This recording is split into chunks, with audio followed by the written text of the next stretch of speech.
The Fifth Dimension. By J. J. Goldstein.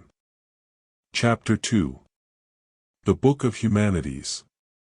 On Portals, Cultures, and Security. The humanities, comprising culture, languages, and the arts in their expansive essence, find their genesis within the fifth dimension. Within this realm, the humanities govern the annals of history, the formulation of laws, the codification of values, the delineation of currencies, the orchestration of languages, the conduits of communication, and the entirety of interpersonal relationships. At present, our cohort of humanists, journalists, and scholars hold sway over the fifth dimension, wielding an unprecedented mastery over its subtle intricacies. The implications of this dominion over our human species are nigh incomprehensible and verge on the precipice of inhumanity. In this epoch, the erstwhile bastions of objectivity and reality have undergone a figurative transmutation, rendering them malleable, contingent, and open to discourse.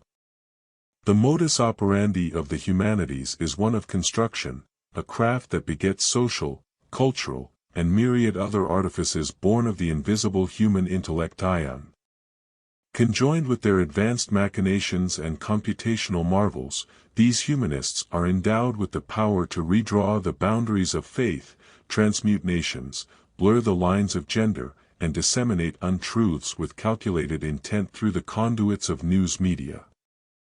Foremost, they have sundered the bond between humanity and the corporeal realm. Herein lies the domain of cyberspace, parallel universes, the adventures of role-playing games, the grandiloquence of mass media, and the expanse of fiction. Yet amidst this tapestry of constructions, the chronological precedence often emerges as the paramount determinant: who got there first.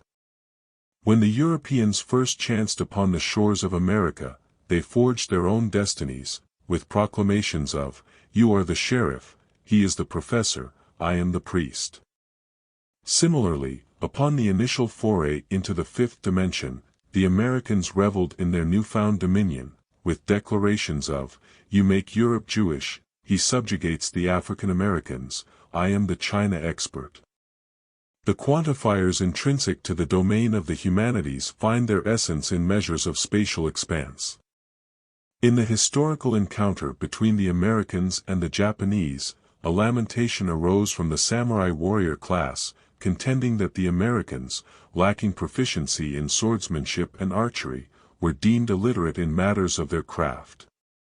In the crucible of conflict, however, it transpired that any foreign interloper, armed with a superior rifle, could dispatch a Japanese samurai from a vantage point of safety, all predicated on the spatial disparity of safe distance.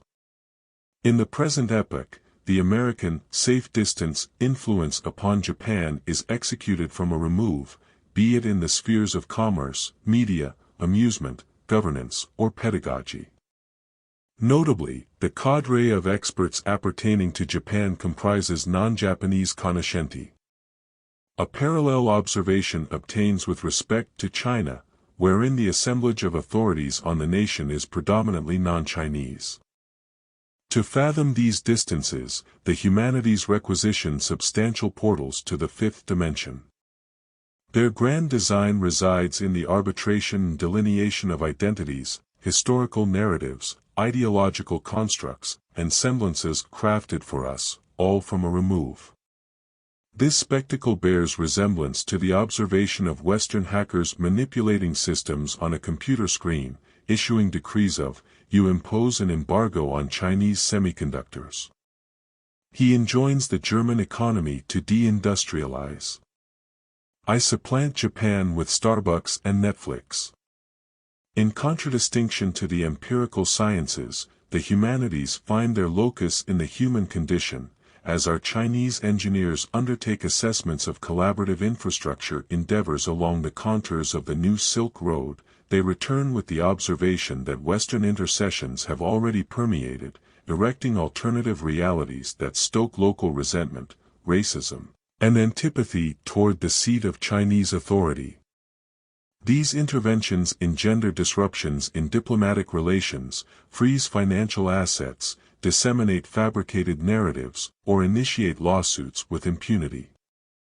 They culminate in the closure of our cultured institutes, the proscription of our Sinitic acquired degrees, or the vilification of our enterprises arising seemingly ex nihilo. It is manifest that China, too, necessitates these expansive portals to the fifth dimension. One such endeavor is currently in progress at Peking University, albeit a joint venture with individuals affiliated with Harvard. It is incumbent upon all governments to embark upon substantial investments in these conduits forthwith, lest their cultural heritage languish and collapse. The constructs fashioned by humanists manifest in the form of texts, images, voices, videos, tomes, and personae, which, in essence, transcend the realm of corporeal actuality. Facts assume a state of insignificance, truths are met with derision. Celebrities emerge as manufactured entities.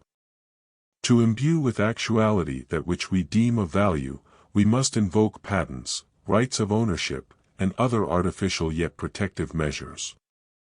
The great portals beckon forth a new, five-dimensional legal framework as a requisite for their realization.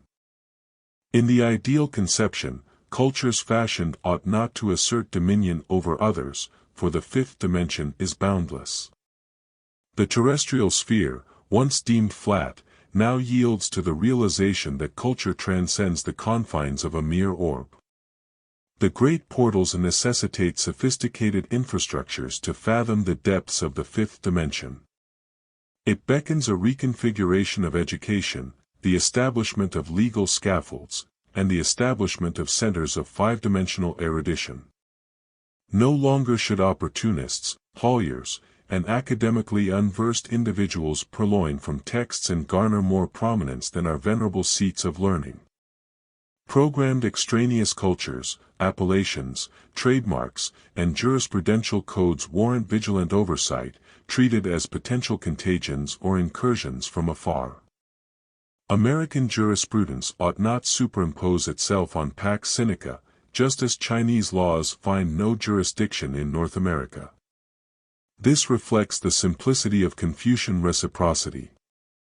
Sinitic nomenclature, respecting the primacy of surnames followed by given names, alongside pivotal Chinese terminologies, must be embraced by our collaborators, otherwise, their foreign submissions, certificates, regulations, or publications stand as erroneous and false. No longer shall subversive dissertations on democracy or the ostentatious establishment of philosophy departments persist. China espouses Datong, the great harmony, heralding a global intellectual force. Accord due commendation to foreign leaders, diplomats, and journalists aspiring to engage with China, through the awarding of proficiency credits in the Chinese language. All facets of Chinese linguistics, culture, and history now stand as data, susceptible to deletion or blockade at the hands of Western interlopers on a digital interface. Hence, culture merits the mantle of a national security imperative. In the preceding century, the specter of foreign technologies loomed large. In this current era, the menace of extraterritorial mind control assumes a more formidable guise. The United States, in particular, marshals its forces of fifth-dimensional assault to subvert and destabilize Europe, where European identities are reprogrammed, borders effaced, truths inverted, and moral compasses abandoned. Subsequent to this, new identities are ascribed, as the English transmute into Pakistanis, Hong Kong metamorphoses into a new Israel, and the Germans are impelled into a war with Russia sans cogent rationale. The cultural fabric of America, Europe, Japan, China, et al., is contingent upon how these cultures are construed, regulated, and expansively propagated through the harmonization of the great portals, with their humanist architects forging realities from the fifth dimension. Humanities without portals perish.